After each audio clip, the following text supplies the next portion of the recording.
Welcome to the GCSE Maths Advantage.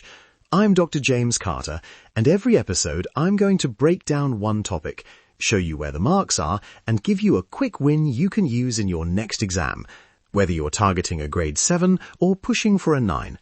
Let's get into it. Hook. Picture this. A student writes down a quadratic, rushes to factorize, gets stuck, erases the page and leaves 2 marks on the board. That exact kind of question cost more marks than almost any other on last year's higher papers. But here's the thing. Those marks are sitting there for anyone who knows one simple routine. You don't need memory tricks or fancy maths. You need one steady method. Stick with me for the next 10 minutes and you'll stop losing those marks. The concept. First idea. Why complete a square? Think of a quadratic as a messy square that doesn't quite fit. Completing the square rearranges it into a neat square plus or minus a number. That neat form tells you the turning point of a parabola and makes solving equations straightforward. We call the neat version vertex form, y equals a times x minus h squared plus k, where hk is the turning point. Here's how to get there, step by step, and why each step is sensible. Let's do a simple worked example first. X squared plus 6x plus 5 equals 0.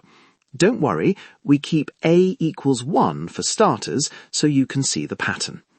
Step 1.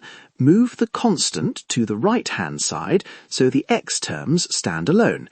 That gives x squared plus 6x equals negative 5. This just makes the algebra cleaner and shows we are focusing on the square part. Step 2. Take half of the x coefficient. Half of 6 is 3, and square it. 3 squared is 9. Why? Because when you have x squared plus 6x, it matches the expansion x plus 3 squared equals x squared plus 6x plus 9. So adding 9 creates that perfect square. We add 9 to both sides to keep the equation balanced. X squared plus 6x plus 9 equals negative 5 plus 9, which gives x plus 3 squared equals 4. Step 3. Take square roots. X plus 3 equals plus or minus 2, so x equals minus 3 plus or minus 2. That yields x equals minus 1 and x equals minus 5. Quick check. Substitute back into the original equation to be safe. This entire process is repeatable and gives you the answers and also the vertex form.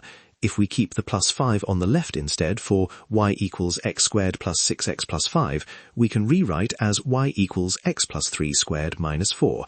So the turning point is minus 3 minus 4. Let that sink in. Same algebra, different purposes. Roots or vertex. Before we move on, what happens when a isn't 1? You factor a from the x squared and x terms first. For example, with y equals 2x squared minus 8x plus 3, we factor 2 from the first 2 terms, giving 2, bracket x squared minus 4x, close bracket, plus 3. Then complete the square inside the bracket. I'll walk through that exact example in the practice section so you see the bookkeeping clue. That step of pulling out a is where many students trip up if they forget to adjust the constant correctly. The exam technique. Let's be blunt. Examiners award marks for method, not magic. For a standard 3-mark question on solving a quadratic by completing the square, you'll often see M1 for the correct rearrangement or factor, M1 for forming the perfect square, that add and balance step, and M1 or A1 for taking square roots and giving the final answers. If you write tidy method lines, the examiner can give you those M marks even if you slip up on arithmetic. Here's what to write so you get credit. Show the rearranged equation, show the value you added, for example, plus 9 because you squared 3, write the perfect square explicitly, then show the square root step and the final x values. Common pitfalls. Forgetting to add the square to both sides, dropping the factor a when a doesn't equal 1, and sign errors when taking the square root. If you run out of time, write down the rearranged line and the value you would add. That's often M1 territory. Remember my line, write it down, don't just think it. Examiners love a clear method even when the final arithmetic is messy. The quick win, a 10-second trick to always remember. Take half the x coefficient, square it, and add it to both sides. Short mnemonic, half, square, add. Example, for x squared plus 6x plus c, half of 6 is 3, square is 9, add 9. Always substitute your answers back in when you can. That extra 10 seconds catches 90% of sign and arithmetic errors. Also, when should you prefer completing the square? Use it when the question asks for the turning point, asks for vertex form, or when factorizing looks awkward. Use the quadratic formula when coefficients are messy and factorizing is impossible.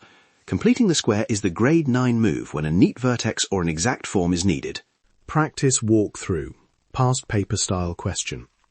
Given y equals 2x squared minus 8x plus 3, use completing the square to find the coordinates of the turning point. Step 1. Factor 2 from the x terms. Y equals 2 multiplied by x squared minus 4x plus 3. Step 2. Half of minus 4 is minus 2. Square it to get 4. Add and subtract 4 inside the bracket to keep equality clear. Y equals 2 multiplied by x squared minus 4x plus 4 minus 4 plus 3. Step 3.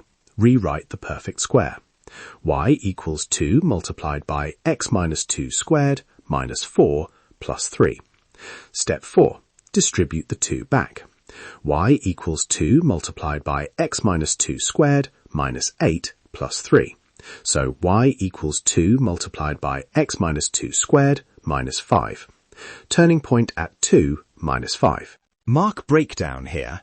M1 for factoring the 2 from the x terms, M1 for forming the perfect square inside the bracket, showing the plus 4 you added, M1 for correctly adjusting constants and simplifying, and A1 for the final coordinates. Typical place to lose marks is when students forget to multiply the subtracted 4 by 2. That loses you an arithmetic mark even though your square was correct. Write every step and box your final coordinate answer so the examiner finds it easily. That's where the marks are. Final quick recap and outro. Completing the square turns quadratics into vertex form. It helps you solve equations, sketch graphs, and earn method marks. That's your quick win for today. If this helped, share it with a friend who's revising. You'll find more worked solutions and a downloadable Completing the Square cheat sheet at jcacademyonline.co.uk. Until next time, trust the process and nail that exam. Stay curious.